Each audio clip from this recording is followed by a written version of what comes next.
संध्या का समय था। डॉक्टर चड्ढा गोल्फ खेलने के लिए तैयार हो रहे थे। मोटर द्वार के सामने खड़ी थी कि दो कहार एक डोली लिए आते दिखाई दिए। डोली के पीछे एक बूढ़ा लाठी टेकता चला आता था। डोली औषधालय सामने आकर रुक गई। बूढ़े ने धीरे धीरे आकर द्वार पर पड़ी हुई चिक से झांका। ऐसी साफ सुथरी जमीन पर पैर रखते हुए भय हो रहा था कि कोई घुड़क ना बैठे। डॉक्टर साहब को मेज के सामने खड़े देखकर भी उसे कुछ कहने का साहस न हुआ। डॉक्टर साहब ने चिक के अंदर से गरज कर कहा, कौन है, क्या चाहता है? बूढ़े ने हाथ जोड़कर कहा, हुजूर, बड़ा गरीब आदमी हूं। मेरा लड़का कई दिन से। डॉक्टर साहब ने सिगार जलाकर कहा, कल सवेरे आओ, कल सवेरे, हम इस वक्त मरीजों को नहीं देखते। बूढ़े ने घुटने टेककर जमीन पर सिर रख दिया और बोला, दुहाई है सरकार की, लड़का मर जाएगा। हुजूर, 4 दिन से आंखें नहीं। डॉक्टर चड्ढा ने कलाई पर नजर डाली। केवल 10 मिनट समय और बाकी था। गोल्फ स्टिक खूंटी से उतारते हुए बोले, कल सवेरे आओ, कल सवेरे, ये हमारे खेलने का समय है। बूढ़े ने पगड़ी उतारकर चौखट पर रख दी और रोकर बोला, हुजूर, बस एक निगाह देख लें, बस एक निगाह। लड़का हाथ से चला जाएगा हुजूर, 7 लड़कों में यही एक बचा है हुजूर। हम दोनों आदमी रो रोकर मर जाएंगे सरकार। आपकी बढ़ती होए दीनबंधु। ऐसे उजड़ देहाती यहाँ प्रायः रोज आया करते थे। डॉक्टर साहब उनके स्वभाव से खूब परिचित थे। कोई कितना ही कुछ कहे, पर वे अपनी रट लगाते जाएंगे, किसी की सुनेंगे नहीं। धीरे से चिक उठाए और बाहर निकलकर मोटर की तरफ चले। बूढ़ा ये कहता हुआ उनके पीछे दौड़ा, सरकार, बड़ा धर्म होगा। हजूर, दया कीजिए, बड़ा दीन दुखी हूँ, संसार में कोई और नहीं है बाबूजी। मगर साहब ने उसकी ओर से मुंह फेर कर देखा तक नहीं। मोटर में बैठकर बोले, कल सवेरे आना। मोटर चली गई। बूढ़ा कई मिनट तक मूर्ति की भांति निश्चल खड़ा रहा। संसार में ऐसे मनुष्य भी होते हैं जो अपने आमोद प्रमोद के आगे किसी की जान की भी परवाह नहीं करते। शायद इसका उसे अब भी विश्वास न आता था। सभ्य संसार इतना निर्मम, इतना कठोर है, इसका ऐसा मर्मेदी अनुभव अब तक न हुआ था। वह उन पुराने जमाने के जीवों में था जो लगी हुई आग बुझाने, मुर्दे को कंधा देने, किसी के छप्पर को उठाने और किसी कलह को शांत करने के लिए सदैव तैयार रहते थे। जब तक बूढ़े को मोटर दिखाई दी, वह खड़ा टकटकी लगाए उसी ओर ताकता रहा। शायद उसे अब भी डॉक्टर साहब के लौट आने की आशा थी। फिर उसने कहारों से डोली उठाने को कहा। डोली जिधर से आई थी उधर ही चली गई। चारों ओर से निराश होकर डॉक्टर चड्ढा के पास आया था। इनकी बड़ी तारीफ सुनी थी। यहाँ से निराश होकर वह फिर किसी दूसरे डॉक्टर के पास नहीं गया। किस्मत ठोक ली। उसी रात को उसका हंसता खेलता 7 साल का बालक अपनी बाल लीला समाप्त करके इस संसार से सिधार गया। बूढ़े माँ बाप के जीवन का यही एक आधार था। इसी का मुंह देखकर जीते थे। इस दीपक के बुझते ही जीवन की अंधेरी रात भाएं भाएं करने लगी। बुढ़ापे की विशाल ममता टूटे हुए हृदय से निकलकर उस अंधकार में आरित स्वर से रोने लगी। कई साल गुजर गए। डॉक्टर चड्ढा ने खूब यश और धन कमाया, लेकिन इसके साथ ही अपने स्वास्थ्य की रक्षा भी की, जो एक असाधारण बात थी। यह उनके नियमित जीवन का आशीर्वाद था कि 50 वर्ष की अवस्था में उनकी चुस्ती और फुर्ती युवकों को भी लज्जित करती थी। उनके हर एक काम का समय नियत था, इस नियम से वह जौ भर भी न टलते थे। बहुधा लोग स्वास्थ्य के नियमों का पालन उस समय करते हैं जब रोगी हो जाते हैं। डॉक्टर चड्ढा उपचार और संयम का रहस्य खूब समझते थे। उनकी संतान संख्या भी इसी नियम के अधीन थी। उनके केवल 2 बच्चे हुए, एक लड़का और एक लड़की। तीसरी संतान न हुई, इसलिए श्रीमती चड्ढा भी अभी जवान मालूम होती थीं। लड़की का तो विवाह हो चुका था। लड़का कॉलेज में पढ़ता था। वही माता पिता के जीवन का आधार था। शील और विनय का पुतला, बड़ा ही रसिक, बड़ा ही उदार, विद्यालय का गौरव, युवक समाज की शोभा। मुखमंडल से तेज की छटा सी निकलती थी। आज भी अच्छा था। आज उसी की 20वीं सालगिरह थी। संध्या का समय था। हरी हरी घास पर कुर्सियां बिछी हुई थीं। शहर के रईस और हुकाम एक तरफ, कॉलेज के छात्र दूसरी तरफ बैठे भोजन कर रहे थे। बिजली के प्रकाश से सारा मैदान जगमगा रहा था। आमोद प्रमोद का सामान जमा था। छोटा सा प्रहसन खेलने की तैयारी थी। प्रहसन स्वयं कैलाश नाथ ने लिखा था। वही मुख्य एक्टर भी था। इस समय वह एक रेशमी कमीज पहने, नंगे पांव इधर से उधर मित्रों की आवभगत में लगा हुआ था। कोई पुकारता, कैलाश, जरा इधर आना। कोई उधर से बुलाता, कैलाश, क्या उधर ही रहोगे। सभी उसे छेड़ते थे, चुहलें करते थे। बेचारे को जरा दम मारने का भी अवकाश न मिलता था। सहसा एक रमणी ने उसके पास आकर कहा, क्यों कैलाश, तुम्हारे सांप कहाँ हैं? जरा मुझे दिखा दो। कैलाश ने उससे हाथ मिलाकर कहा, मृणालिनी, इस वक्त क्षमा करो, कल दिखा दूंगा। मृणालिनी ने आग्रह किया, जी नहीं, तुम्हें दिखाना पड़ेगा, मैं आज नहीं मानने की, तुम रोज कल कल करते रहते हो। मृणालिनी और कैलाश दोनों सहपाठी थे और एक दूसरे के प्रेम में पड़े हुए। कैलाश को सांपों के पालने, खिलाने और नचाने का शौक था। तरह तरह के सांप पाल रखे थे। उनके स्वभाव और चरित्र की परीक्षा करता रहता था। थोड़े दिन हुए, उसने विद्यालय में सांपों पर एक माके का व्याख्यान दिया था। सांपों को नचाकर दिखाया भी था। प्राणिशास्त्र के बड़े बड़े पंडित भी यह व्याख्यान सुनकर दंग रह गए थे। यह विद्या उसने एक बूढ़े सांपेरे से सीखी थी। सांपों की जड़ी बूटियां जमा करने का उसे मरण था। इतना पता भर मिल जाए कि किसी व्यक्ति के पास कोई अच्छी बड़ी है, फिर उसे चैन न आता था। उसे लेकर ही छोड़ता था। यही व्यसन था। इस पर हजारों रुपए फूंक चुका था। मृणालिनी कई बार आ चुकी थी, पर कभी सांपों के देखने के लिए इतनी उत्सुक न हुई थी। कह नहीं सकते, आज उसकी उत्सुकता सचमुच जाग गई थी, या वह कैलाश पर अपने अधिकार का प्रदर्शन करना चाहती थी, पर उसका आग्रह बेमौका था। उस कोठरी में कितनी भीड़ लग जाएगी, भीड़ को देखकर सांप कितने चौंकेंगे और रात के समय उन्हें छेड़ा जाना कितना बुरा लगेगा, इन बातों का उसे भरा भी ध्यान न आया। कैलाश ने कहा, नहीं, कल जरूर दिखा दूंगा। इस वक्त अच्छी तरह दिखा भी तो न सकूंगा, कमरे में तिल रखने की भी जगह न मिलेगी। एक महाशय ने छेड़कर कहा, दिखा क्यों नहीं देते जी, जरा सी बात के लिए इतना टालमटोल कर रहे हो। मिस गोविंद, हरगिज न मानना। देखें, कैसे नहीं दिखाते। दूसरे महाशय ने और रद्दा चढ़ाया, मिस गोविंद इतनी सीधी और भोली हैं, तभी आप इतना मिलान करते हैं, दूसरी सुंदरी होती तो इसी बात पर बिगड़ खड़ी होती। तीसरे साहब ने मजाक उड़ाया, अजी, बोलना छोड़ देती। भला कोई बात है, इस पर आपको दावा है कि मृणालिनी के लिए जान हाजिर है। मृणालिनी ने देखा कि ये शोधे उसे चंग पर चढ़ा रहे हैं, तो बोली, आप लोग मेरी वकालत न करें, मैं खुद अपनी वकालत कर लूंगी। मैं इस वक्त सांपों का तमाशा नहीं देखना चाहती। चलो, छुट्टी हुई। इस पर मित्रों ने ठट्ठा लगाया। एक साहिब बोले, देखना तो आप सब कुछ चाहें, पर कोई दिखाए भी तो।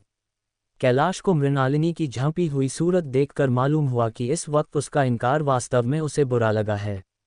ज्यों ही प्रीति भोज समाप्त हुआ और गाना शुरू हुआ, उसने मृणालिनी और अन्य मित्रों को सांपों के दरबे के सामने ले जाकर महुआ बजाना शुरू किया। फिर एक एक खाना खोलकर एक एक सांप को निकालने लगा। वाह, क्या कमाल था। ऐसा जान पड़ता था कि ये कीड़े उसकी एक एक बात, उसके मन का एक एक भाव समझते हैं। किसी को उठा लिया, किसी को गर्दन में डाल लिया, किसी को हाथ में लपेट लिया। मृणालिनी बार बार मन करती कि इन्हें गर्दन में न डालो, दूर ही से दिखा दो, बस जरा नचा दो। कैलाश की गर्दन में सांपों को लिपटते देखकर उसकी जान निकल जाती थी। पछता रही थी कि मैंने व्यर्थ ही इनसे सांप दिखाने को, मगर कैलाश एक न सुनता था। प्रेमिका के सम्मुख अपने सर्प कला प्रदर्शन का ऐसा अवसर पाकर वह कब चूकता। एक मित्र ने टीका, दांत तोड़ डाले होंगे। कैलाश हंसकर बोला, दांत तोड़ डालना मदारियों का काम है, किसी के दांत नहीं तोड़ गए, कहिए तो दिखा दूं। कहकर उसने एक काले सांप को पकड़ लिया और बोला, मेरे पास इससे बड़ा और जहरीला सांप दूसरा नहीं है, अगर किसी को काट ले तो आदमी आनन फानन में मर जाए, लहर भी ना आए। इसके कांटे पर मंत्र नहीं, इसके दांत दिखा दूं। मृणालिनी ने उसका हाथ पकड़कर कहा, नहीं नहीं कैलाश, ईश्वर के लिए इसे छोड़ दो, तुम्हारे पैरों पड़ती हूं। इस पर एक दूसरे मित्र बोले, मुझे तो विश्वास नहीं आता, लेकिन तुम कहते हो तो मान लूंगा। कैलाश ने सांप की गर्दन पकड़कर कहा, नहीं साहब, आप आंखों से देखकर मानिए। दांत तोड़कर वश में किया तो क्या, सांप बड़ा समझदार होता है। अगर उसे विश्वास हो जाए कि इस आदमी से मुझे कोई हानि न पहुंचेगी, तो वह उसे हरगिज न काटेगा। मृणालिनी ने जब देखा कि कैलाश पर इस वक्त भूत सवार है, तो उसने ये तमाशा बंद करने के विचार से कहा, अच्छा भाई, अब यहाँ से चलो। देखा, गाना शुरू हो गया है, आज मैं भी कोई चीज़ सुनाऊंगी। ये कहते हुए उसने कैलाश का कंधा पकड़कर चलने का इशारा किया और कमरे से निकल गई। मगर कैलाश विरोधियों का शंका समाधान करके ही दम लेना चाहता था। उसने सांप की गर्दन पकड़कर जोर से दबाए, इतनी जोर से दबाई कि उसका मुंह लाल हो गया, देह की सारी नसें तन गईं। सांप ने अब तक उसके हाथों ऐसा व्यवहार न देखा था। उसकी समझ में न आता था कि यह मुझसे क्या चाहते हैं। उसे शायद भ्रम हुआ कि मुझे मार डालना चाहते हैं, अतएव वह आत्मरक्षा के लिए तैयार हो गया। कैलाश ने उसकी गर्दन खूब दबाकर मुंह खोल दिया और उसके जहरीले दांत दिखाते हुए बोला, जिन सज्जनों को शक हो आकर देख लें। आया विश्वास या अब भी कुछ शक है? मित्रों ने आकर उसके दांत देखें और चकित हो गए। प्रत्यक्ष प्रमाण के सामने संदेह को स्थान कहाँ। मित्रों का शंका निवारण करके कैलाश ने सांप की गर्दन ढीली कर दी और उसे जमीन पर रखना चाहा, पर वह काला गेहूं क्रोध से पागल हो रहा था। गर्दन नर्म पड़ते ही उसने सिर उठाकर कैलाश की उंगली में जोर से काटा और वहां से भागा। कैलाश की उंगली से टप टप खून टपकने लगा। उसने जोर से उंगली दबा ली और अपने कमरे की तरफ दौड़ा। वहां मेज की दराज में एक जड़ी रखी हुई थी, जिसे पीसकर लगा देने से घातक विष भी रफू हो जाता था। मित्रों में हलचल पड़ गई। बाहर महफिल में भी खबर हुई। डॉक्टर साहब घबराकर दौड़े। फौरन उंगली की जड़ कसकर बांधी गई और जड़ी पीसने के लिए दी गई। डॉक्टर साहब जड़ी के कायल न थे। वह उंगली का डसा भाग नश्तर से काट देना चाहते थे, मगर कैलाश को जड़ी पर पूर्ण विश्वास था। मृणालिनी पियानो पर बैठी हुई थी। ये खबर सुनते ही दौड़ी और कैलाश की उंगली से टपकते हुए खून को रुमाल से पोंछने लगी। जड़ी पीसी जाने लगी, पर उसी 1 मिनट में कैलाश की आंखें झपकने लगीं, होठों पर पीलापन दौड़ने लगा। यहाँ तक कि वह खड़ा न रह सका, फर्श पर बैठ गया। सारे मेहमान कमरे में जमा हो गए। कोई कुछ कहता था, कोई कुछ। इतने में जड़ी पीसकर आ गई। मृणालिनी ने उंगली पर लेप किया। 1 मिनट और बीता। कैलाश की आंखें बंद हो गईं। वह लेट गया और हाथ से पंखा झलने का इशारा किया। माँ ने दौड़कर उसका सिर गोद में रख लिया और बिजली का टेबल फैन लगा दिया। डॉक्टर साहब ने झुककर पूछा, कैलाश कैसी तबीयत है? कैलाश ने धीरे से हाथ उठा दिया, पर कुछ बोल न सका। मृणालिनी ने करुण स्वर में कहा, क्या जड़ी कुछ असर न करेगी? डॉक्टर साहब ने सिर पकड़कर कहा, क्या बतलाऊं, मैं इसकी बातों में आ गया। अब तो नश्तर से भी कुछ फायदा न होगा। आध घंटे तक यही हाल रहा। कैलाश की दशा प्रतिक्षण बिगड़ती जाती थी, यहाँ तक कि उसकी आंखें पथरा गईं, हाथ पांव ठंडे हो गए, मुख की कांति मलिन पड़ गई, नाड़ी का कहीं पता नहीं। मौत के सारे लक्षण दिखाई देने लगे। घर में कोहराम मच गया। मृणालिनी एक ओर सिर पीटने लगी, माँ अलग पछाड़े खाने लगी। डॉक्टर चड्ढा को मित्रों ने पकड़ लिया, नहीं तो वह नश्तर अपनी गर्दन पर मार लेते। एक महाशय बोले, कोई मंत्र झाड़ने वाला मिले तो संभव है अब भी जान बच जाए। एक मुसलमान सज्जन ने इसका समर्थन किया, अरे साहब, कब्र में पड़ी हुई लाशें जिंदा हो गई हैं, ऐसे ऐसे बाकमाल पड़े हुए हैं। डॉक्टर चड्ढा बोले, मेरी अक्ल पर पत्थर पड़ गया था कि इसकी बातों में आ गया। नश्तर लगा देता तो यह नौबत ही क्यों आती। बार बार समझाता रहा कि बेटा सांप न पालो, मगर कौन सुनता था। बुलाए, किसी झाड़ फूंक करने वाले ही को बुलाए। मेरा सब कुछ ले ले, मैं अपनी सारी जायदाद उसके पैरों पर रख दूंगा। लंगोटी बांधकर घर से निकल जाऊंगा, मगर मेरा कैलाश, मेरा प्यारा कैलाश उठ बैठे। ईश्वर के लिए किसी को बुलवाए। एक महाशय का किसी झाड़ने वाले से परिचय था। वह दौड़कर उसे बुला लाए, मगर कैलाश की सूरत देखकर उसे मंत्र चलाने की हिम्मत ना पड़ी। बोला, अब क्या हो सकता है सरकार, जो कुछ होना था हो चुका। अरे मूर्ख, ये क्यों नहीं कहता कि जो कुछ न होना था हो चुका। जो कुछ होना था वह कहाँ हुआ। माँ बाप ने बेटे का सेहरा कहाँ देखा। मृणालिनी का कामना तरु क्या पल्लव और पुष्प से रंजित हो उठा। मन के वह स्वर्ण स्वप्न जिनसे जीवन आनंद का स्रोत बना हुआ था, क्या पूरे हो गए। जीवन के नृत्य में तारिका मंडित सागर में आमोद की बहार लूटते हुए क्या उनकी नौक जलमगन नहीं हो गई। जो न होना था वह हो गया। वही हरा भरा मैदान था, वही सुनहरी चांदनी एक नी शब्द संगीत की भांति प्रकृति पर छाई हुई थी, वही मित्र समाज था, वही मनोरंजन के सामान थे। मगर जहां हास्य की ध्वनि थी वहां करुण क्रदन और अश्रु प्रवाह था। 3 शहर से कई मील दूर एक छोटे से घर में एक बूढ़ा और बुढ़िया अंगीठी के सामने बैठे जाड़े की रात काट रहे थे। बूढ़ा नारियल पीता था और बीच बीच में खांसता था। बुढ़िया दोनों घुटनियों में सिर डाले आग की ओर ताक रही थी। एक मिट्टी के तेल की कुप्पी ताक पर जल रही थी। घर में न चारपाई थी न बिछौना। एक किनारे थोड़ी सी पुआल पड़ी हुई थी। इसी कोठरी में एक चूल्हा था। बुढ़िया दिन भर उपले और सूखी लकड़ियां बटोरती थी। बूढ़ा रस्सी बटकर बाजार में बेच आता था। यही उनकी जीविका थी। उन्हें न किसी ने रोते देखा, न हंसते। उनका सारा समय जीवित रहने में कट जाता था। मौत द्वार पर खड़ी थी, रोने या हंसने की कहाँ फुर्सत। बुढ़िया ने पूछा, कल के लिए सन तो है नहीं, काम क्या करोगे? जाकर झगड़ू शाह से 10 सेर सन उधार लाऊंगा। उसके पहले के पैसे तो दिए ही नहीं, और उधार कैसे देगा? न देगा न सही। घास तो कहीं नहीं गई है। दोपहर तक क्या 2 आने की भी न काटूंगा।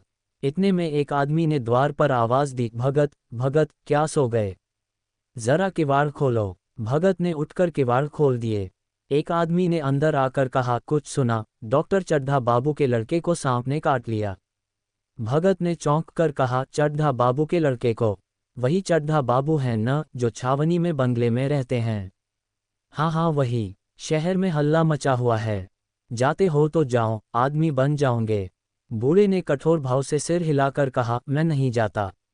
मेरी बला जाए। वही चड्ढा है, खूब जानता हूँ। भैया को लेकर उन्हीं के पास गया था। खेलने जा रहे थे, पैरों पर गिर पड़ा कि एक नज़र देख लीजिए, मगर सीधे मुंह से बात तक न की। भगवान बैठे सुन रहे थे। अब जान पड़ेगा कि बेटे का गम कैसा होता है। कई लड़के हैं? नहीं जी, यही तो एक लड़का था। सुना है, सब ने जवाब दे दिया है। भगवान बड़ा कारसाज है। उस वक्त मेरी आंखों से आंसू निकल पड़े थे, पर उन्हें तनिक भी दया न आई थी। मैं तो उनके द्वार पर होता तो भी बात न पूछता। तो न जाओगे? हमने जो सुना था सो कह दिया। अच्छा किया, अच्छा किया। कलेजा ठंडा हो गया, आंखें ठंडी हो गईं। लड़का भी ठंडा हो गया होगा। तुम जाओ, आज चैन की नींद सोऊंगा। बुढ़िया से, जरा तमाकू ले ले, एक चिलम और पीऊंगा, अब मालूम होगा लाला को। सारी साहिबी निकल जाएगी, हमारा क्या बिगड़ा? लड़के के मर जाने से कुछ राज तो नहीं चला गया। जहां 6 बच्चे गए थे, वहां एक और चला गया, तुम्हारा तो राज सुना हो जाएगा।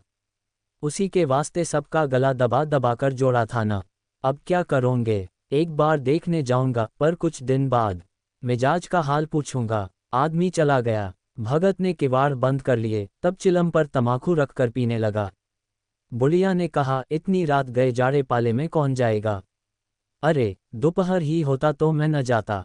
सवारी दरवाजे पर लेने आती तो भी न जाता। भूल नहीं गया हूँ। पन्ना की सूरत आंखों में फिर रही है। इस निर्दयी ने उसे एक नज़र देखा तक नहीं। क्या मैं न जानता था कि वह न बचेगा? खूब जानता था। चड्ढा भगवान नहीं थे कि उनके एक निगाह देख लेने से अमृत बरस जाता। नहीं, खाली मन की दौड़ थी। जरा तसल्ली हो जाती, बस इसलिए उनके पास दौड़ा गया था। अब किसी दिन जाऊंगा और कहूंगा, क्यों साहब, कहिए क्या रंग है? दुनिया बुरा कहेगी, कहे, कोई परवाह नहीं। छोटे आदमियों में तो सब ऐब हैं, बड़ों में कोई ऐब नहीं होता। देवता होते हैं। भगत के लिए ये जीवन में पहला अवसर था कि ऐसा समाचार पाकर वह बैठा रह गया हो। 80 वर्ष के जीवन में ऐसा कभी न हुआ था कि सांप की खबर पाकर वह दौड़ न गया हो।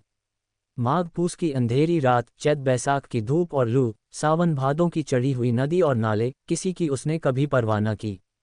वह तुरंत घर से निकल पड़ता था, स्वार्थ, निष्काम। लेन देन का विचार कभी दिल में आया नहीं। ये सा काम ही न था। जान का मूल्य कौन दे सकता है? यह एक पुण्य कार्य था। सैकड़ों निराशों को उसके मंत्रों ने जीवन दान दे दिया था, पर आप वह घर से कदम नहीं निकाल सका। ये खबर सुनकर सोने जा रहा है। बुढ़िया ने कहा, तमाकू अंगीठी के पास रखी हुई है, उसके भी आज 2.5 पैसे हो गए। देती ही न थी। बुढ़िया ये कहकर लेटी। बूढ़े ने कुप्पी बुझाई, कुछ देर खड़ा रहा, फिर बैठ गया। अंत को लेट गया, पर यह खबर उसके हृदय पर बोझे की भांति रखी हुई थी। उसे मालूम हो रहा था उसकी कोई चीज खो गई है, जैसे सारे कपड़े गीले हो गए हैं या पैरों में कीचड़ लगा हुआ है, जैसे कोई उसके मन में बैठा हुआ उसे घर से निकलने के लिए कुरेद रहा है। बुढ़िया जरा देर में खर्राटे लेने लगी। बूढ़े बातें करते करते सोते हैं और जरा सा खटका होते ही जागते हैं। तब भगत उठा, अपनी लकड़ी उठा ली और धीरे से किवाड़ खोले। बुढ़िया ने पूछा, कहाँ जाते हो? कहीं नहीं, देखता था कि कितनी रात है। अभी बहुत रात है, सो जाओ। नींद नहीं आती। नींद काहे को आएगी? मन तो चड्ढा के घर पर लगा हुआ है। चड्ढा ने मेरे साथ कौन सी नेकी कर दी है जो वहां जाऊं? वह आकर पैरों पड़े तो भी न जाऊं। उठे तो तुम इसी इरादे से ही। नहीं री, ऐसा पागल नहीं हूं कि जो मुझे कांटे बोए उसके लिए फूल बोता फिरूं। बुढ़िया फिर सो गई। भगत ने किवाड़ लगा दिए और फिर आकर बैठा। पर उसके मन की कुछ ऐसी दशा थी जो बाजे की आवाज़ कान में पड़ते ही उपदेश सुनने वालों की होती हैं। आंखें चाहे उपदेशक की ओर हों, पर कान बाजे ही की ओर होते हैं।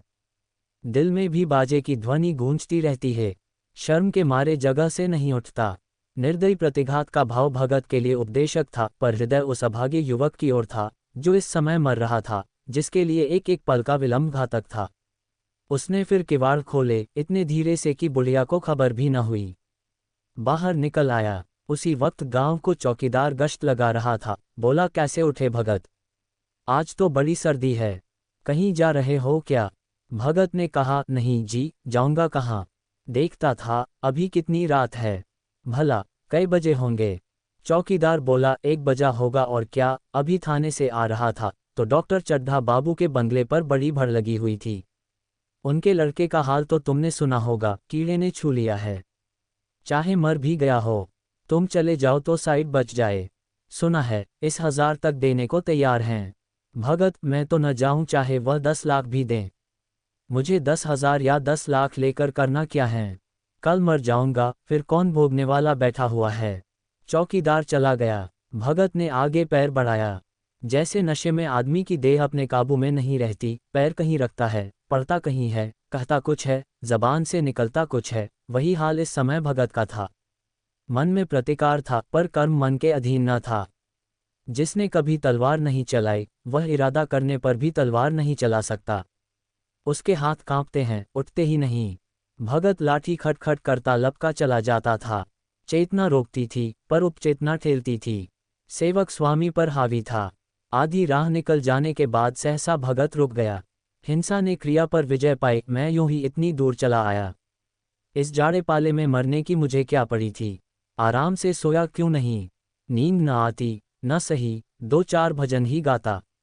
व्यर्थ इतनी दूर दौड़ा आया। चड्ढा का लड़का रहे या मरे, मेरी बला से। मेरे साथ उन्होंने ऐसा कौन सा सलूक किया था कि मैं उनके लिए मरूं? दुनिया में हजारों मरते हैं, हजारों जीते हैं। मुझे किसी के मरने जीने से मतलब। मगर उपचेतन ने अब एक दूसरा रूप धारण किया, जो हिंसा से बहुत कुछ मिलता जुलता था। वह झाड़ फूंक करने नहीं जा रहा है, वह देखेगा कि लोग क्या कर रहे हैं। डॉक्टर साहब का रोना पीटना देखेगा, किस तरह सिर पीटते हैं, किस तरह पछाड़ें खाते हैं। वह देखेगा कि बड़े लोग भी छोटों ही की भांति रोते हैं या सबर कर जाते हैं। वे लोग तो विद्वान होते हैं, सबर कर जाते होंगे। हिंसा भाव को यों धीरज देता हुआ वह फिर आगे बढ़ा। इतने में 2 आदमी आते दिखाई दिए। दोनों बातें करते चले आ रहे थे। चड्ढा बाबू का घर उजड़ गया, वही तो एक लड़का था। भगत के कान में यह आवाज़ पड़ी। उसकी चाल और भी तेज हो गई। थकान के मारे पांव न उठते थे। शिरोभाग इतना बड़ा जाता था, मानो अब मुंह के बल गिर पड़ेगा। इस तरह वह कोई 10 मिनट चला होगा कि डॉक्टर साहब का बंगला नजर आया। बिजली की बत्तियां जल रही थीं, मगर सन्नाटा छाया हुआ था। रोने पीटने के आवाज़ भी न आती थी। भगत का कलेजा धक धक करने लगा। कहीं मुझे बहुत देर तो नहीं हो गई। वह दौड़ने लगा। अपनी उम्र में वह इतना तेज कभी न दौड़ा था। बस यही मालूम होता था, मानो उसके पीछे मौत दौड़ी आ रही है। 2 बज गए थे। मेहमान विदा हो गए। रोने वालों में केवल आकाश के तारे रह गए थे, और सभी रो रो कर थक गए थे। बड़ी उत्सुकता के साथ लोग रह रह आकाश की ओर देखते थे कि किसी तरह सुबह हो और लाश गंगा की गोद में दी जाए। सहसा भगत ने द्वार पर पहुंचकर आवाज दी। डॉक्टर साहब समझे कोई मरीज आया होगा। किसी और दिन उन्होंने उस आदमी को दुत्कार दिया होता, मगर आज बाहर निकल आए। देखा एक बूढ़ा आदमी खड़ा है, कमर झुकी हुई, पोपला मुंह, भौहें तक सफ़ेद हो गई थीं। लकड़ी के सहारे कांप रहा था। बड़ी नम्रता से बोले, क्या है भाई, आज तो हमारे ऊपर ऐसी मुसीबत पड़ गई है कि कुछ कहते नहीं बनता, फिर कभी आना। इधर 1 महीना तक तो शायद मैं किसी भी मरीज को न देख सकूंगा। भगत ने कहा, सुन चुका हूँ बाबूजी, इसीलिए आया हूँ। भैया कहाँ है? जरा मुझे दिखा दीजिए। भगवान बड़ा कारसाज है, मुर्दे को भी जिला सकता है।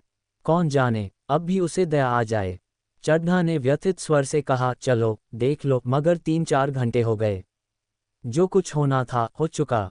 बहुतेर झाड़ने फंकने वाले देख देख कर चले गए। डॉक्टर साहब को आशा तो क्या होती। हाँ, बूढ़े पर दया आ गई। अंदर ले गए। भगत ने लाश को 1 मिनट तक देखा, तब मुस्करा कर बोला, अभी कुछ नहीं बिगड़ा है बाबूजी। ये नारायण चाहेंगे तो आध घंटे में भैया उठ बैठेंगे। आप नाहक दिल छोटा कर रहे हैं। जरा कहारों से कहिए पानी तो भरें। कहारों ने पानी भर भर कर कैलाश को नहलाना शुरू किया। पाइप बंद हो गया था। कहारों की संख्या अधिक न थी, इसलिए मेहमानों ने अहाते के बाहर के कुएं से पानी भर भर कर कहारों को दिया। मृणालिनी कलसा लिए पानी ला रही थी। बूढ़ा भगत खड़ा मुस्करा मुस्करा कर मंत्र पढ़ रहा था, मानो विजय उसके सामने खड़ी है। जब एक बार मंत्र समाप्त हो जाता, तब वह एक जड़ी कैलाश के सिर पर डाले गए और न जाने कितनी बार भगत ने मंत्र फूंका। आखिर जब उषा ने अपनी लाल लाल आंखें खोली तो कैलाश की भी लाल लाल आंखें खुल गईं।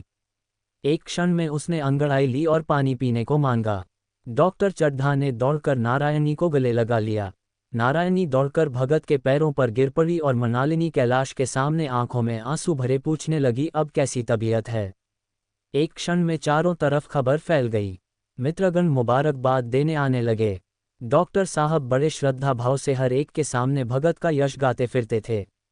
सभी लोग भगत के दर्शनों के लिए उत्सुक हो उठे, मगर अंदर जाकर देखा तो भगत का कहीं पता न था।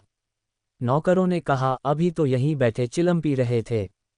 हम लोग तमाकू देने लगे तो नहीं ली, अपने पास से तमाकू निकालकर भरी। यहाँ तो भगत की चारों ओर तलाश होने लगी और भगत लपका हुआ घर चला जा रहा था कि बुढ़िया के उठने से पहले पहुँच जाऊं।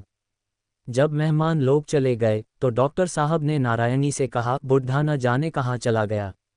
एक चिलम तमाकू का भी रवादार न हुआ। नारायणी, मैंने तो सोचा था इसे कोई बड़ी रकम दूंगी।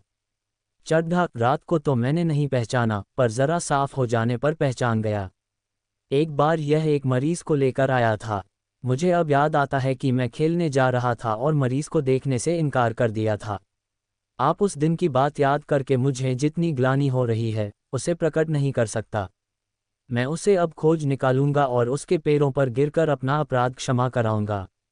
वह कुछ लेगा नहीं, ये जानता हूँ। उसका जन्म यश की वर्षा करने ही के लिए हुआ है। उसकी सज्जनता ने मुझे ऐसा आदर्श दिखा दिया है जो अब से जीवन पर्यंत मेरे सामने रहेगा।